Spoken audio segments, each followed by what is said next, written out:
የኢትዮጵያ ሕዝባዊ አብዮታዊ ፓርቲ ኢህአፓ እየተዘጋጀ የሚቀርብ ፍኖተ ዲሞክራሲ የኢትዮጵያ አንድነት ድምፅ ነው።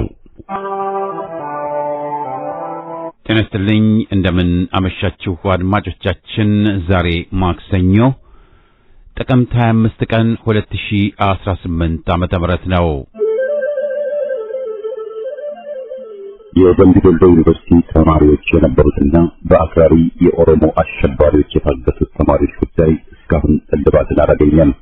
ብዙዎቹ ልጃገረዶች የሆኑት እነዚህ የአማራ ወጣቶች ከታገቱ ማክሰኞ ጥቅምት 25 ቀን 2129 ቀናት አለፋቸው። የወጣቶቹ ሰቆቃ ያብቃ እንበል። እስከ መቼ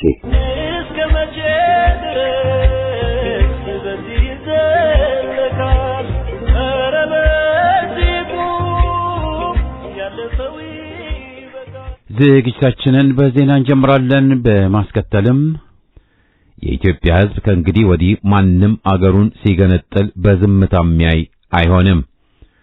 ሕዝበ ውሳኔ በሚል ጭምብል ባርነት ወይስ ሐርነት ብለው ያደረጉትን ውንብድና አይቷል።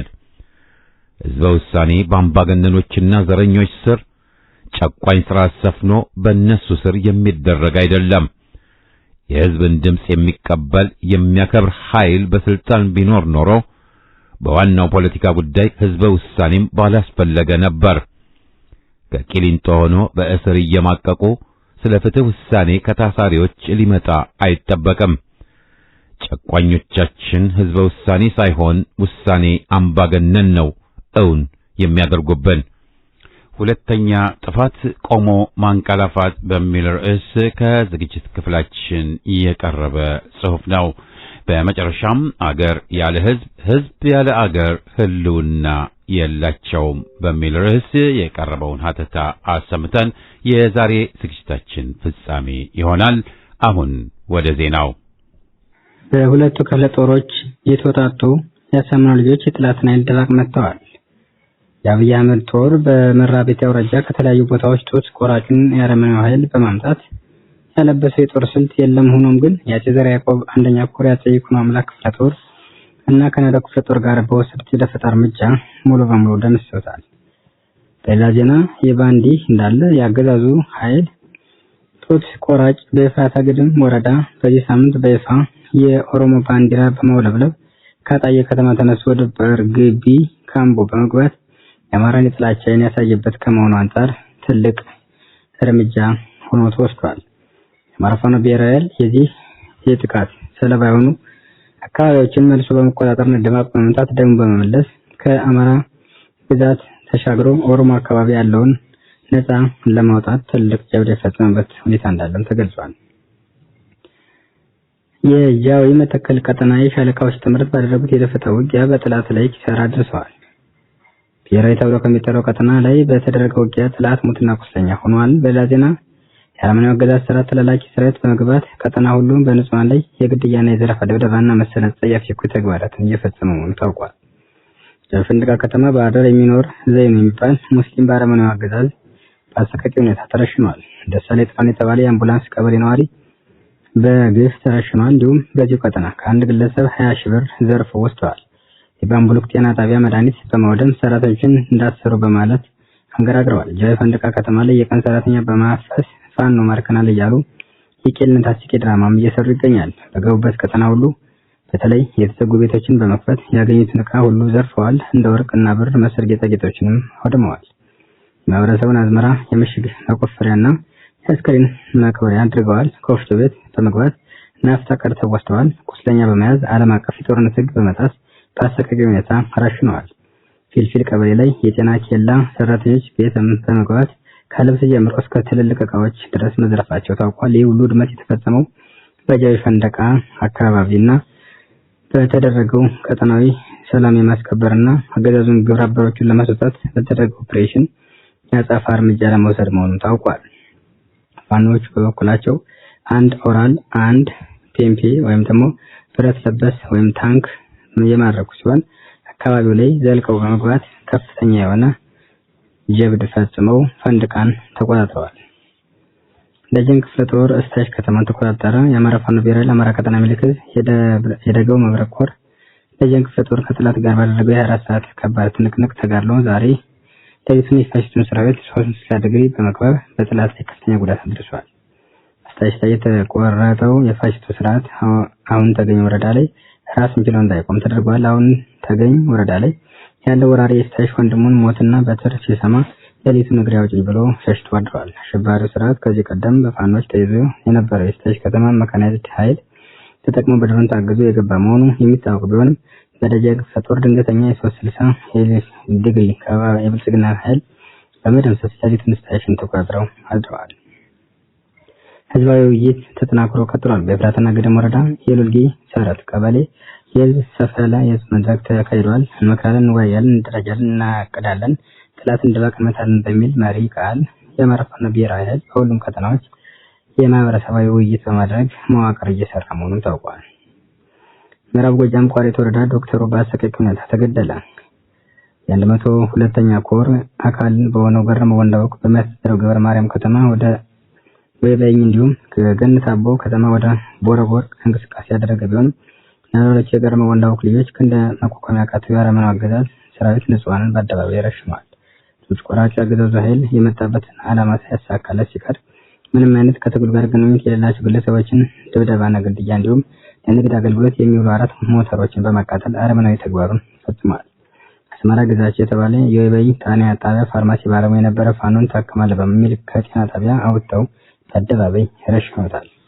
ከወየ መኩ የተባለ የወይበይ ቀበሌ ነዋሪ የነበረ የአእምሮ በሽተኛ የነበረ እያወቁ ከገበያ መሃል ረሽነውታል። በአጠቃላይ የነዋሪዎቹ ገረመ ወንዳውቅ ልጆችን እጅ መቋቋሚያ ካተው አገዛዙ ኃይል ንጹሃንን ከመረሸን በተጨማሪ የወይበይ ጤና ጣቢያ፣ የወይበይ የመጀመሪያ ሁለተኛ ደረጃ ትምህርት ቤት እንዲሁም ሱቆችን በመዝረፍ የአረመኔነት ተግባር ጥጉን አሳይቷል።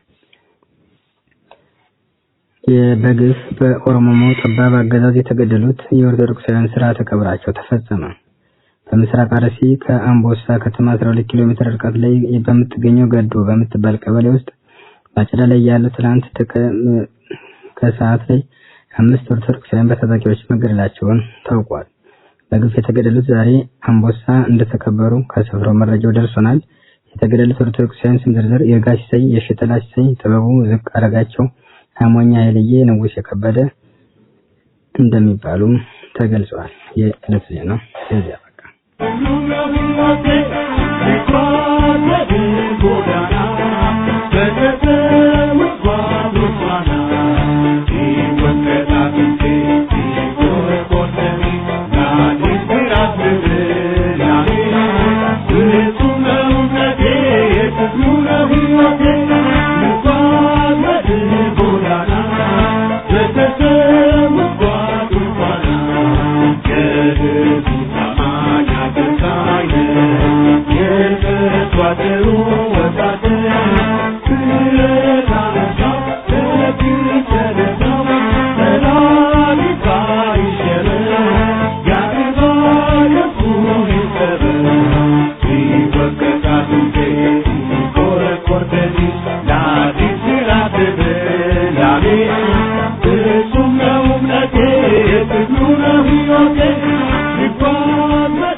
ዝንጀሮ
አገር ያለ ህዝብ፣ ህዝብ ያለ ሀገር ህልውና የላቸውም። ዴሞክራሲ ሲሉ ዴሞክራሲ ስንል በአንድ ወቅት የኢህአፓ ልሳን የሆነው ዴሞክራሲያ ይዞት የወጣ ዋነኛው የትንታኔው አንኳር ሐሳብ እንደነበር እናስታውሳለን። አዎ ይህ እውነተኛ አባባል ዛሬም በኢትዮጵያ ምድር በገሃድ እየተስተዋለ ያለ ገጽታችን ነው። ዛሬም እንደ ኢህአፓ ያሉ የእውነተኛ ዴሞክራሲ ታጋዮች ዴሞክራሲን በሰፊው ስሙን ይጠሩታል። በስም ብቻ ሳይሆን በተግባርም ታግለውለታል። መስዋዕትነትን ከፍለውለታል። በግፈኞች የስየል ተግባር ተሰቃይተዋል፣ ታስረዋል፣ አካለ ጎደሎም ሆነዋል። ለአሰቃቂ የስደት ሕይወት ተዳርገዋል። በሌላ በኩል የዴሞክራሲ ሸቃጮች በዴሞክራሲ ስም ብዙ ግፍ ፈጽመዋል። ፋሽስታዊው ደርግ ዴሞክራሲን ይዞ በስሙ እየማለና እየተገዘተ ነው አንድ ትውልድ ሙሉ በቀይ ሽብር የፈጀው።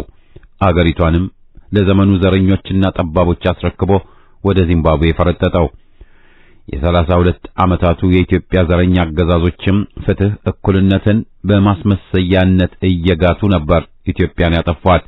በዜጎቿ ላይ የግፍ በደሎችን የፈጸሙትና እየፈጸሙ ያሉት ከኮሎኔል መንግስቱ እስከ ዛሬው ኮሎኔል ስለ ዴሞክራሲ በሚያማምሩ ቃሎች ብዙ ተሸቅጦባቸዋል። ሁሉም በቃል እያነበነቡ በተግባር ግን ዴሞክራሲንና ባህሉን ገድለውታል። ዴሞክራሲንና የዴሞክራሲ ባህልን ዳግም እንዳይነሳ በጥልቅ ጉድጓድ በመቅበር በግሌ የዛሬውን ኮሎኔል አቻ ላገኝለት ይቸገራለሁ። አፉን ቅቤ ሆዱን ጩቤ አድርጎ ኢትዮጵያ ሀገራችንና ልጆቿን ተጫወተባቸው። በትግል ተመክሮውና በፖለቲካ ብስለቱ የጠለቀ ልምድና ዕውቀቱ ያለው ኢህአፓ ብቻ በጽኑ ሲቃወመው ብዙዎች ተንበረከኩለት፣ ሰገዱለት። በፖለቲካው ልምዱና ዕውቀቱ ያላቸው ግን አምባገነኖችና ፈላጭ ቆራጮች ለስልጣን መወጣጫ የሚጠቀሙበት ስለሆነ አትመኑት ብለው ተከራክረዋል። የህዝበኝነት ሰባኪዎች ህዝብን በሰላ ምላሳቸው የሚሰብኩት ፖለቲከኛ መስለው እንጂ ፖለቲካ ሆነው ወይም ህዝብን መስለው እንጂ ህዝብን ሆነው እንዳልሆነ ለፖለቲካ ሳይንሱም ትርጓሜ ይሰጣቸዋል። የበግ ለምድ መሰል ከበጎች ጋር ከሚቀላቀለው ተጉራ ጋር ያመሳስላቸዋል። ኮሎኔሉም ኢትዮጵያ ኢትዮጵያ እያለ ኢትዮጵያንና ልጆቿን ሊያጠፋ በኢትዮጵያ ህዝብ ውስጥ የገባ ተኩላ ለመሆኑ ዛሬ ማስረጃ ሐሳብ የሚል አይገኝም። ተግባሩ ካዲ፣ አፈጮሌ፣ ወሽካታ መሆኑን ያረጋግጣል። ዴሞክራሲን በቃል ወይም በመናገር ብቻ ከመሬት የሚያርፍ ቢሆንማ የኮሎኔሉ አፈጮሌነትና ሰባኪነት የትና የት ባደረሰ ነበር። ነገር ግን አልሆነም። የዚህ አይነቱ ተለምዷዊ የዴሞክራሲ አረዳድ ለአምባገነኖች ፈላጭ ቆራጭ ጥሩ የሚባል ምንጣፍ ወይም መደላድል ሆኖላቸዋል። ኢትዮጵያውያን ግን ከጨለማው ሕይወት ውስጥ አስገብተዋል። ለዚህ ደግሞ የዴሞክራሲና ባህሉ እጦት በዋነኛነት ተጠቃሽ ነው። የዴሞክራሲና ዴሞክራሲ ባህሉ በመጥፋቱና ጭላንጭሉ በመዘጋቱ ነው ዛሬ የሰው ልጅ እንዳውሬ እየታረደ የሚጣለው። የዴሞክራሲ እጦት ነው የኢትዮጵያውያን ክብር እየተዋረደ ያለው። በግፈኞች እየተጨፈጨፈ ሀብትን ንብረቱ እየተዘረፈ ያለው። ከምንም ከማንም በላይ የሚኮራበትን ኢትዮጵያዊ ዜግነቱን እየተገፈፈ ያለው። ሰውነቱ እየተካደ ያለው በዲሞክራሲ እጦት ብቻ በኢትዮጵያ ውስጥ ተጓጉዞ የቀብር ስነ ስርዓቱ የተፈጸመ በመሆኑ ነው። ሶስቱም አገዛዞች ዴሞክራሲ በሂደት የሚመጣ እንጂ በአንድ ጊዜ የሚፈጠር አይደለም የሚል ሰንካላ ምክንያቶችን ይደረድራሉ። አዎ ዴሞክራሲና የዴሞክራሲ ባህል ግንባታ ሂደት ነው የሚለው ሐሳብ ያሳምነኛል። ነገር ግን ሂደቱም ሆነ የጅምሩ ጭላንጭሎች ተደፍነዋል አቋሜ ነው። ሌሎቹ ደግሞ ፋሽስታዊው ደርግ ከወያኔ፣ ወያኔ ደግሞ ከብልጽግና፣ ብልጽግና ደግሞ ከቀድሞዎቹ ነው ከሚል የተሳሳተ የዝንጀሮ ቆንጮ ምርጫ ውስጥ ይገባሉ። ይህም ትልቅ ስህተት ነው። አምባገነን አምባገነን ነው፣ ዘረኛም ዘረኛ ነው። የሚመረጥ የላቸውም፣ ሁሉም ያው ናቸው አቋሜ ነው። ሌሎቹ ደግሞ የኢትዮጵያ ሕዝብ የዕውቀት ደረጃ ዝቅተኛ በመሆኑ የዴሞክራሲን ለመተግበር ከባድ ነው የሚሉም አሉ። ይህም ስህተት ነው። እንዲያውም የዘመኑ ገዢዎች የፖለቲካ ዕውቀትና የዴሞክራሲ ባህል ከሕዝብ ያነሰ መሆኑ ነው እንደ ችግር መወሰድ ያለበት እላለሁ። ሰውን ሁሉ እንደ ራስህ አድርገህ ውደድ። በራስህ ላይ ሊፈጸም የማትፈልገውን በሰው ላይ አታድርግ። ሰውን ሁሉ አክብር፣ አፍቅር። የሰው ልጅ ሁሉ እኩል ነው፣ መሪዎችን ምረጥ፣ አገርህን ከማንኛውም ጥቃት ጠብቅ ወዘተ የሚሉትን እውን የኢትዮጵያ ሕዝብ አያውቃቸውምን? ለእነዚህ ወገኖች በጥያቄ መልክ የምሰጣቸው ምላሼ ነው። እነዚህ ሁሉ የኢትዮጵያን ሕዝብ በሚገባ ካለማወቅ የሚፈጠሩ ስህተቶች ናቸው፣ ወይም ስለ ዴሞክራሲና ባህል ጅምር ያለ ዕውቀት ውስን ከመሆን የሚፈጠሩ ስህተቶች ናቸው፣ ወይም ዴሞክራሲን እንደ ጣቃ ጨርቅ በወሬ ብቻ የሚቀደድ ሳይሆን የተግባራዊ ሥራ ውጤት መሆኑን በውል ካለመረዳት በሚፈጠሩ ስህተቶች ናቸው፣ ወይም ዴሞክራሲ መለኪያ መስፈርቶችና ቀመሮች ያሉት መሆኑን ካለመረዳት የሚፈጠሩ ስህተቶች ናቸው የሚሉት የግል ድምዳሜዎቼ ናቸው። ኢትዮጵያ ውስጥ ዴሞክራሲና የዴሞክራሲ ባህሉ ተቀብሯል። ስለመቀበሩና ደብዛው ስለመጥፋቱ መለኪያ መስፈርቶችን መመልከትና ማጤን ይገባል የሚለው የዛሬዋ ጽሑፌ የትኩረት አቅጣጫ ትሆናለች። መስፈርቶቹን በጥናት ወይም በመስፈርቶቹ በመነሳትና ግምገማ በማድረግ የዴሞክራሲ ውድቀትን ወይም ከፍታን ማሳየት ይቻላል።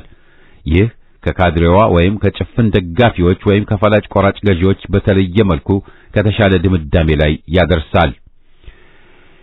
በየዓመቱ በዓለማችን ላይ ለሰው ልጅ መኖሪያ ምቹ ያልሆኑ አገራት ወይም በጣም ምቹ የተባሉ አገራት በቅደም ተከተል ተዘርዝሮ ይለቀቃል።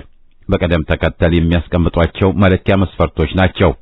በታህሳስ ወር 2015 ዓ.ም ኢትዮጵያ ሀገራችን ለሰው ልጅ መኖሪያ ከማይመቹ አገራት በቀደምትነት መቀመጧን ተመልክተናል። ይህንን በነጮቹ ሥራ ነው ብለን የምናጣጥለው ጉዳይ አይደለም። ከተጨባጭ ሁኔታውና ከመስፈርቶቹ አንጻር ሲገመገም እውነት ነውና ለማንኛውም መስፈርቶቹን በጋራ እንመልከታቸው። መስፈርት 1 በየትኛውም የዓለማችን አገራት የፖለቲካ ድርጅቶች ላይ የሥርዓት ምርጫ ልዩነት ሊኖራቸው ይችላል። በአገርና በወገን ፍቅር በእኩል ወገንተኝነት ላይ ግን ልዩነት በፍጹም ሊኖር አይችልም። የአሜሪካ ሪፐብሊካንና ዲሞክራቶችን ላብነት ማንሳት ይቻላል።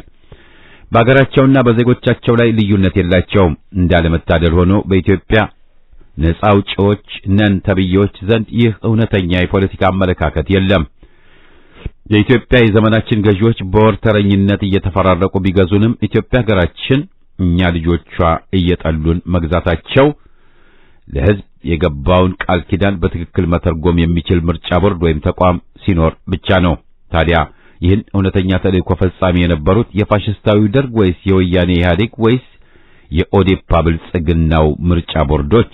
ሁሉም የመንግስት አዛዦችና አገልጋዮች ነበሩ፣ ዛሬም ናቸው። ከዚህ ላይ ዴሞክራሲ ማለት የሕዝብ የስልጣን ባለቤት መሆን ማለት ነው።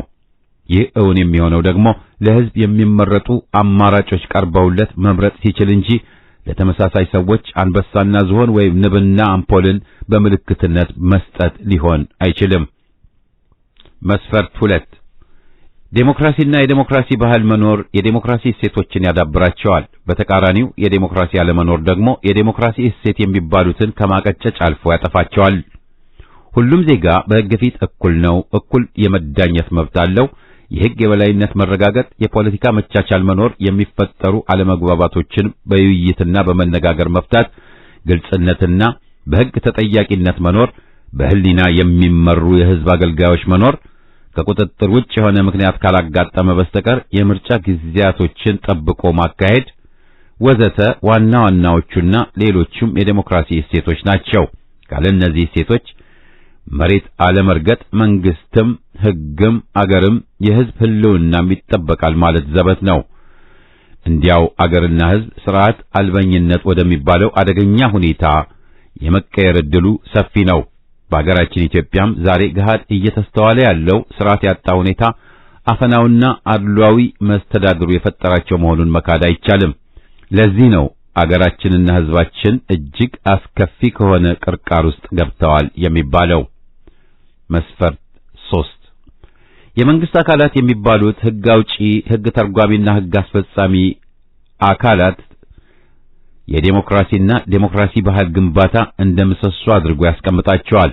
እነዚህን 3 የመንግስታዊ ተቋማትን የዴሞክራሲ ግንባታ ምሰሶዎች መሆናቸው የሚረጋገጠው በሕሊናና ሕሊና ብቻ ሕዝባቸውን ማገልገል ከቻሉ ብቻ ነው። ስለነዚህ ተቋማትና አካላት በጥቅሉ የዴሞክራሲ ስርዓት ገዳዮችና አራጆች ናቸው ብሎ ከማለፍ ውጭ ብዙ ማለቱ አስፈላጊ አይደለም። የኢትዮጵያ ሕዝብ ጠንቅቆ ያውቃቸዋልና ነው። በ50 ዓመታት የኢትዮጵያ ታሪክ ውስጥ በሁሉ አገዛዞች የነበረው አሰራር ተመሳሳይነት ነበረው፣ ዛሬም ያው ነው። በድርጅታዊ አሰራር የተቀፈደዱ ለአምባገነንና ዘረኛ አገዛዞች ታማኝ አገልጋዮች ናቸው። ሕዝብንና አገርን የካዱ ብለን ብናስቀምጣቸው በትክክል ገላጫቸው ነው። ሁሉን አሳታፊ የሽግግር መንግስት ምስረታንና አስፈላጊነትን ወይም የግድ ማለት ከነዚህ ተቋማት የአስተሳሰብ መካንነት ጋር አጣምሮ ማየት ያስፈልጋል። የእነዚህ አካላት ወደ ዴሞክራሲ የሚያሸጋግር የሚያስችል አቅሙም ሞራሉም ብቃቱም የላቸውም። የሽግግር ዘመንን መምራትና ማሻገር የሚችሉት በድርጅት አሰራር በተቀፈደዱ የአስተሳሰብ ነጻነት በሌላቸው ምርኮኞች ሳይሆን በህሊናቸው ብቻ እየተመሩ አገራቸውንና ወገናቸውን ማሸጋገር በሚችሉ ኢትዮጵያውያን መሆን አለበት። መስፈርት 4 የ50 ዓመታት የዘረኞችና ጠባቦች አውሬያዊ ተግባር የተረጩ የውሸት ትርክቶች ጸረ ኢትዮጵያ፣ ጸረ ህዝብና ጸረ ዴሞክራሲ ተግባራት በኢትዮጵያውያን የተዛባ ስነ ልቦናዊ ግንዛቤዎችን ፈጥረዋል። ከፊሎቹ ከሰዎች ሁሉ የበላይ ነን፣ ከፊሎቹ ደግሞ ከሰዎች ሁሉ የበታች ነህ በሚል የተሳሳተ አስተምህሮ በክለዋቸዋል። ይህን የተሳሳተ አስተሳሰብ ለመለወጥ ትልቅ ፈተና እንደሚሆን መገመት አይከብድም። ኢትዮጵያን ከጥፋት ልጆቿን ከእልቂት ለማዳን ሁሉም ኢትዮጵያዊ እኛ ኢትዮጵያውያን እኩል ነን፣ ኢትዮጵያውያን ሁሉ በቋንቋ ብንለያይም ወንድማማችና እህትማማችነታችንን አይበጥስም፣ ኢትዮጵያ የሁላችንም የጋራ አገራችን ናት፣ እኔ ከማንም የማላንስ ሰው ነኝ፣ ከማንም የማልበልጥም ነኝ፣ በአገሬ ኢትዮጵያ ላይ በማንም በምንም የማይገሰስ መብት አለኝ ወዘተ ወደሚሉ አስተሳሰቦች የመቀየርና የመለወጥ ሥራ ከባድና አስቸጋሪ መሆኑ ቢገባኝም መደረግ ያለበት ጉዳይ መሆኑ ደግሞ የግድ ነው። ተወደደም ተጠላም ዛሬ ለ27 ዓመታት ኢትዮጵያን ሲያጠፋና ሕዝቧን ሲያስተራምስ ወደ ነበረ አገዛዝ ተመልሰናል። ከኦዴፓ ብልጽግና ወደ ወያኔ ኢህአዴግ ተመልሰናል። ይህ እርምጃ ደግሞ አማራንና አፋርን ጠሊታ የሆኑ ሁለት ቡድኖች ተጣምረዋል። በመሰረቱ የትግራይ ጦርነት ያብቃ፣ ሰላም ይፈጠር ሲባል እርቅም ሆነ ድርድር ከትግራይ ሕዝብ ጋር እንጂ ከወያኔ ጋር አልነበረም። ወያኔማ በፈጀውና ባስፈጀው ሕዝብ እንዲሁም በዘረፈው ሀብት በሕግ መጠየቅ ያለበት ሽብርተኛ ቡድን ነው። ከዚህ የተለየ ዕድል ሊኖረው ባልተገባ ነበር። እና አሜሪካ የወልቃይትና የሁመራ መሬቶችን እንግዛችሁ አሉ ሲባል ጉድ ስንል አገዛዙ ደግሞ በሬፈረንደም ይወሰናል ማለቱም ተደመጠ። ለመሆኑ ወያኔ የጎንደር የአፋርና የወሎ መሬቶችን ወደ ትግራይ ሲጠቀልል በሬፈረንደም ነበርን? ጥያቄ ነው። የጠቀለላቸው በኃይል ነበር። ስለ ሬፈረንደም ሲነሳ በኢትዮጵያ በሞተና በተቀበረ ዴሞክራሲ ላይ እንደምን ሰላም አዋላጅ ከሆነ ውሳኔ ላይ ይደረሳል? ሌላው ጥያቄ ነው። የወያኔና የኮሎኔሉ አገዛዝ ጥምረት የኦሮሞማ ኢትዮጵያንና የትግራይ ትግርኝ የወያኔ ዓላማን ለማሳካት መሆኑን አለመጠራጠር ኢትዮጵያን፣ አማራን፣ አፋርን እንዲሁም ኢትዮጵያዊነት ሲጠፋ በዝምታ መመልከት ነው። ይህን ጥቃት ለመቋቋም ኢትዮጵያውያን ሁሉ ነገ በእኔ ብለው መተባበርና መታገል አለባቸው። የአማራው ሕዝብ ዛሬ ፋኖን መደገፍ፣ መተባበር፣ ማጠናከር የህልውና ጉዳይ በመሆኑ ግዴታው ነው። የሚመረጥ ጉዳይ አይደለም። በአፋርና በአማራ ሕዝብ መካከልም ያለ መተባበርና መደጋገፍ መጠንከር አለበት። አገራችን ኢትዮጵያ ዛሬ ጉልበተኛ የፈለገውን ጨፍጭፎ ዘርፎ መኖር የሚችልባት አገር ሆናለች። ሕዝብን ከወንጀለኞች ጋር ተባብሮ የሚጨፈጭፍ መንግስት እንጂ ከጥቃት የሚከላከል መንግስት የለንም። መንግስት የለንም ስንል ዘረኛና ውሽልሽል በመሆኑ ብቻ አይደለም። በሕዝብ ያልተመረጠ ሕዝባዊ ውክልና የሌለው በመሆኑ ጭምር ነው።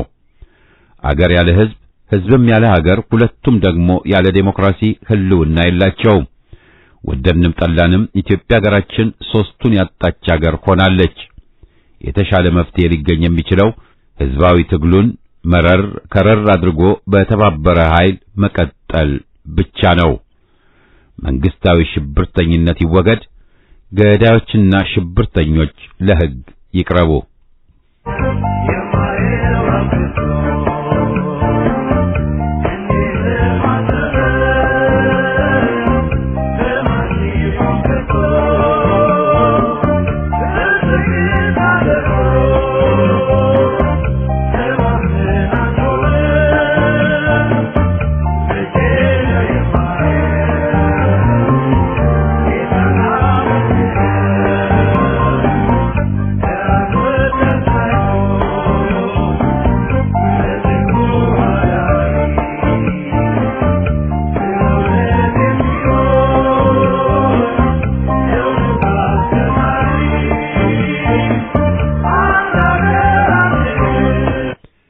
ሁለተኛ ጥፋት ቆሞ ማንቀላፋት።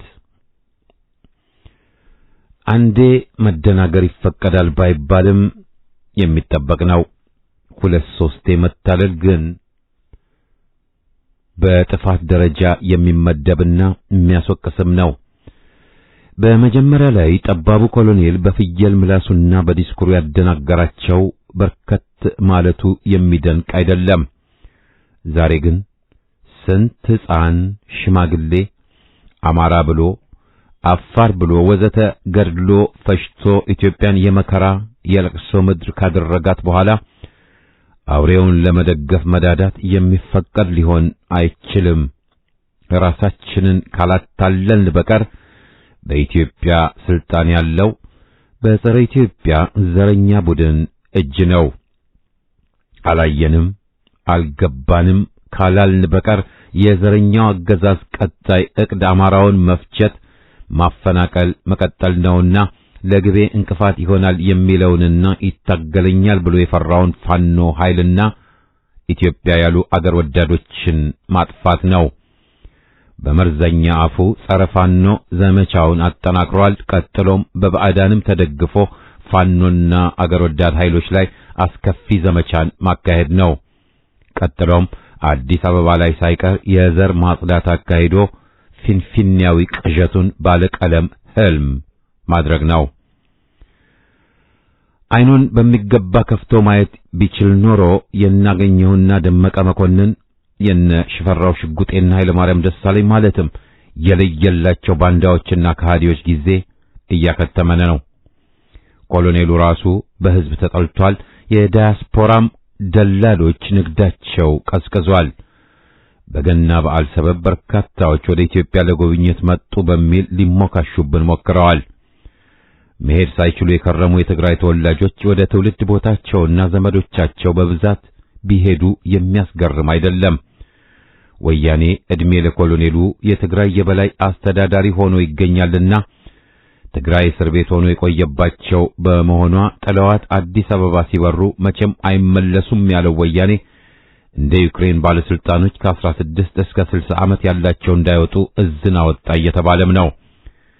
የሻዕቢያ ወጣቶች ለመሸሽ ሲሉ በሺዎች በየቦታው ከሊቢያ እስከ ላምባዱሳ ጣሊያን አልቀው የሽማግሌዎች አዛውንቶች አገር አድርገው አስቀሯት የተባለውን ወያኔ ያውቃል።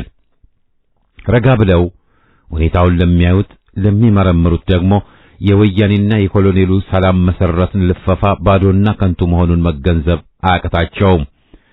የነገው ድግስ እልቂትና ጦርነት ነው። ወያኔ አምቦ ደርሶ ያለ በእብነ በረድ ቪላ የሚያሰሩ የደርግ ባለስልጣኖች ነበሩ። መሰል ጅሎች በኢትዮጵያ ሰላም ሲሰፍን ይታያቸዋል። ሲከብሩ ቱጃር ሲሆኑ ሕዝብ እያለቀም እነሱ ሲያልፍላቸው ይታያቸዋል። ድሃው ወገናችን ተጨቁኖ ቢገኝም በዙሪያው ምን እንደሚካሄድ እነማን መከራውን እንዳባባሱበት ማየት የተሳናቸው ይመስላቸዋል። ከባድ ስህተት። ሕዝብ ከሁሉም በዳዮቹ ጠላቶቹ ሂሳብ ማወራረዱ የማይቀር ነው። ስህተቱን የሚደግም አይሆንም ብሎ በእርግጥ መናገርም ይቻላል። አዲስ አበባ የኛ ንብረት ናት፣ ኢትዮጵያ ኦሮሚያ ናት፣ ሁሉም ከኛ አቋምና ልፈፋ ሰላምና እርቅን አንድነት መኖርን መቼም ጠሪ ሊሆን የሚችል አይደለም። የተቀማውን የአማራና አፋር አገር ኦሮሚያ ወይም ትግራይ ብሎ በቀጣዩ ለመግዛት ለመገንጠል የተሞከረው የታሰበውና የታቀደውም እልቂትን ይጋብዛል እንጂ እውንም ይሆን አይደለም።